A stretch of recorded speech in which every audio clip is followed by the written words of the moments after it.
হাইকোর্টের আপিল বিভাগের আদেশ প্রত্যাখ্যান করে রাজপথে আন্দোলন চালিয়ে যাওয়ার ঘোষণা দিয়েছে কোটা বিরোধী শিক্ষার্থীরা। বুধবার সারা দেশে বাংলা ব্লকেট কর্মসূচি পালন করে বৃহস্পতিবারও একই কর্মসূচি দেয় আন্দোলনরত শিক্ষার্থীরা। এরপরেই কর্মসূচির পক্ষে বিপক্ষে ছাত্রদল ও ছাত্রলীগ মুখোমুখি দাঁড়িয়েছে। আর এক সময়ের কোটা আন্দোলনের নেতা নুরুল হক নূরও মুখ খুলেছেন এই আন্দোলন নিয়ে। কিন্তু এসব কিসের ইঙ্গিত দিচ্ছে জানাচ্ছেন সহকর্মী মোহাম্মদ সোহাগ বিশ্বাস।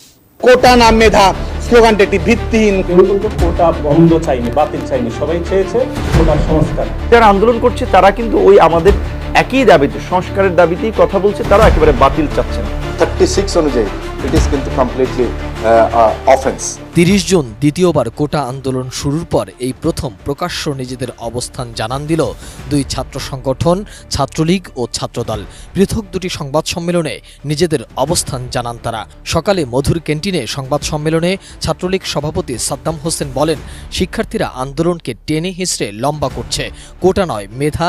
শিক্ষার্থীদের এই স্লোগানও ভিত্তিহীন বলে মত দেন তিনি।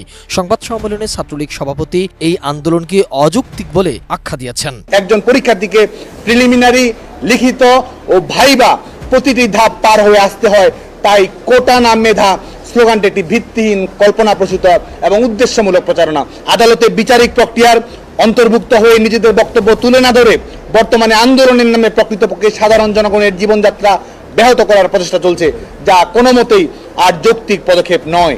এই আন্দোলনের কারণে চলমান এইচএসসি পরীক্ষার্থীদের পড়াশোনায় বিঘ্ন ঘটছে, হাসপাতালে রোগীদের যাতায়াত সম্ভব হচ্ছে না, জরুরি রাষ্ট্রীয় প্রয়োজন যেমন সম্পদ, যেমন তেল, গ্যাস, নিত্য প্রয়োজনীয় দ্রব্য পরিবহন দুরূহ হয়ে উঠছে, কর্মজীবী, শ্রমজীবী মানুষের জীবনযাত্রা অচল হয়ে যাচ্ছে। আন্দোলন খেলা ও হিরোইজম প্রদর্শনের এই মানসিকতা এদেশের শিক্ষিত তরুণ প্রজন্মের প্রতি সাধারণ মানুষের বিরূপ প্রতিক্রিয়া সৃষ্টি করছে। একই দিন বিএনপির দলীয় কার্যালয়ে সংবাদ সম্মেলন করে ছাত্রদল।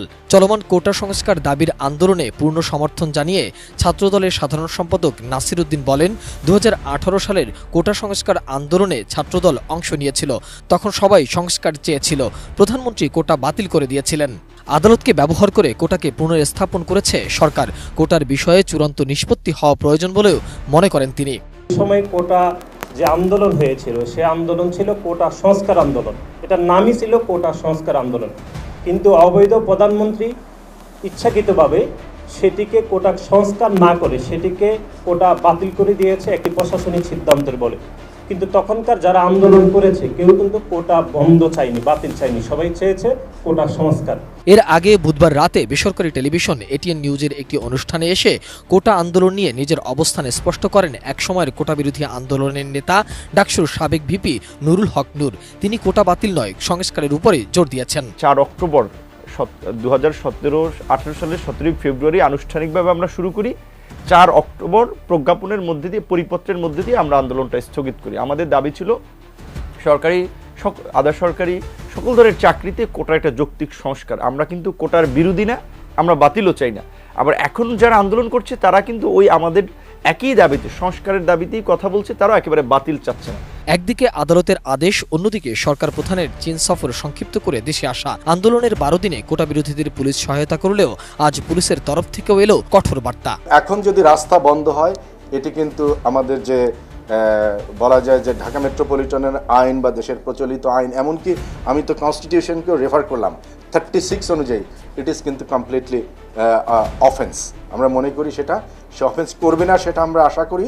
একদিকে পুলিশের কঠোর অবস্থান, অন্যদিকে ক্ষমতাসীন দলের ছাত্র সংগঠন ছাত্রলীগের আন্দোলনকারীদের বিপরীতে অবস্থান। কোন দিকে যাচ্ছে এই আন্দোলন? মোহাম্মদ সোহাগ বিশ্বাস, এটিএন নিউজ, ঢাকা।